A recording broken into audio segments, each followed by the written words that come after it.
Olá, meu nome é Fernanda Faz Bianchini e junto com as minhas colegas Fernanda Secom Ortolan e Anne Tave Auras, nós escrevemos o artigo com o título Parâmetros para o Reconhecimento Judicial de Atos de Violência Obstétrica, uma abordagem com perspectiva de gênero. O artigo tratou da violência obstétrica, que é uma violência de gênero bastante disseminada no cotidiano dos serviços de saúde, em face do corpo da mulher e dos direitos sexuais e reprodutivos. Diante da ausência do debate público sobre o tema, que implica na perpetuação dessas práticas, tão silenciosas quanto traumáticas na vida das mulheres, o artigo buscou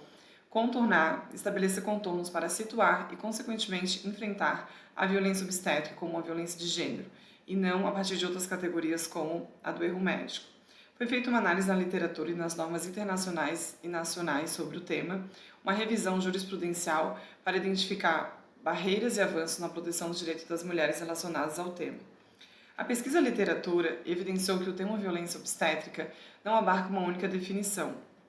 trazendo a compreensão de que os atos de violência obstétrica são formas de violência de gênero, na qual a dignidade da mulher que gesta, que está parindo, que acabou de parir, é violada, tendo em vista o tratamento que é lidado como objeto e não como sujeito de direito. Ou seja, a mulher gestante parturiente ou parturiente não é tratada como um ser humano capaz de decidir sobre os processos reprodutivos, sobre os seus processos reprodutivos e sobre os tratamentos a que se deseja submeter,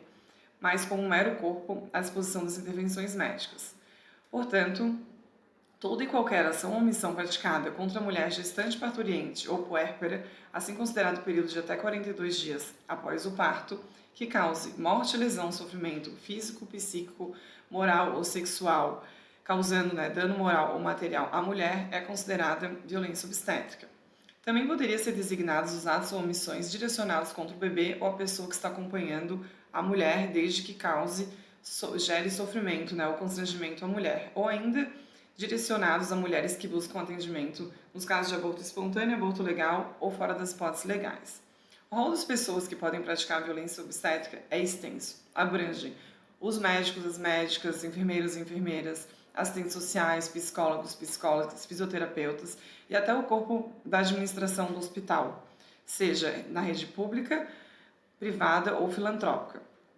E a responsabilização sobre os atos recai não somente sobre o profissional, mas também sobre a instituição. O artigo também destacou o atravessamento de aspectos étnico-raciais e outros marcadores sociais de vulnerabilidade na abordagem sobre violência obstétrica, revelando que essa violência ela se apresenta de forma mais grave para as mulheres negras ou em situação de vulnerabilidade, como adolescentes, mulheres em situação de rua ou em contexto de prostituição, pobres, encarceradas ou com deficiência. Embora não haja no Brasil uma legislação federal que defina expressamente a violência obstétrica ou que trate especificamente sobre a prevenção e o enfrentamento a ela, é certo que há uma série de parâmetros, sejam eles nacionais ou internacionais, que balizam o assunto. Temos a Convenção das Nações Unidas sobre a Eliminação de Todas as Formas de Violência contra a Mulher, a CEDAW, ratificada pelo Brasil, a Convenção de Belém do Pará, também ratificada pelo Brasil, que é o principal diploma de enfrentamento à violência de gênero do Sistema Interamericano de Proteção dos Direitos Humanos. A Organização Mundial de Saúde publicou uma série de recomendações importantes para a humanização do parto e assistência obstétrica respeitosa. Há também as recomendações do Ministério da Saúde, a Lei do Marco Legal da Primeira Infância.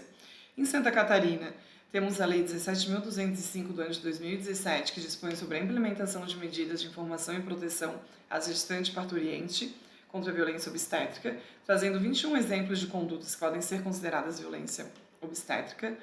No mês de julho deste ano, foi publicada também em Santa Catarina a Lei 18.964, que trata do direito das mulheres parturientes de receberem atenção integral à saúde nos casos de perda gestacional, natimorto ou perda neonatal, ou que tenham sido submetidas à violência obstétrica,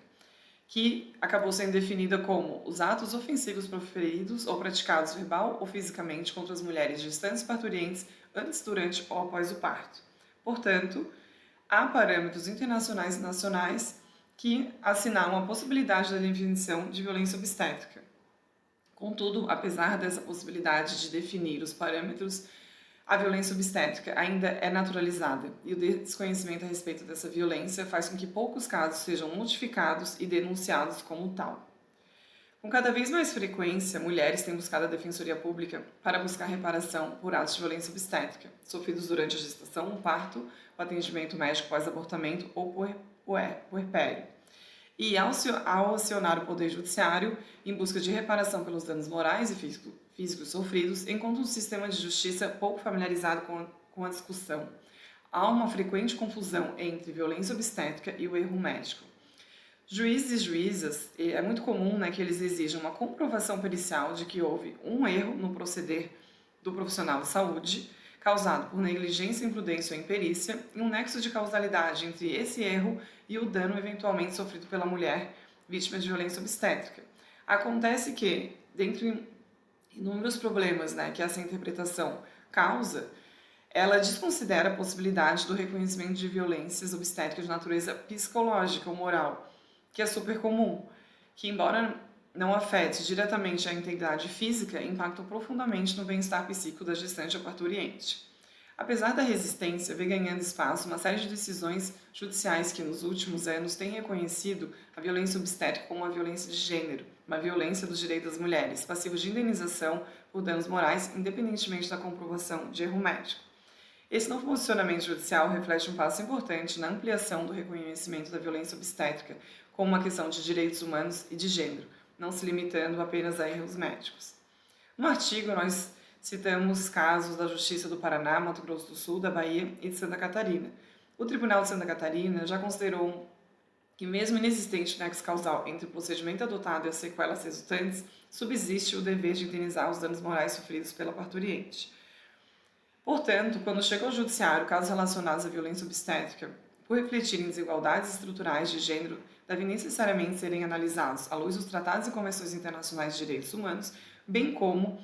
das diretrizes estipuladas pelo Protocolo para Julgamento com Perspectiva de Gênero, instituído em 2021 pelo Conselho Nacional de Justiça, cujo cumprimento passou a ser obrigatório no ano de 2023. Esse protocolo ele estabelece um passo a passo para que magistrados e magistradas como eles devem agir perante os processos que trazem desigualdades sociais e simetrias de gênero. É importante destacar que para os corpos feminizados, sejam mulheres cis ou trans, o acesso à justiça ele é dificultado pela permanência ainda no sistema de justiça, na sociedade em geral, de padrões de comportamento e valores patriarcais que reproduzem desigualdade de gênero,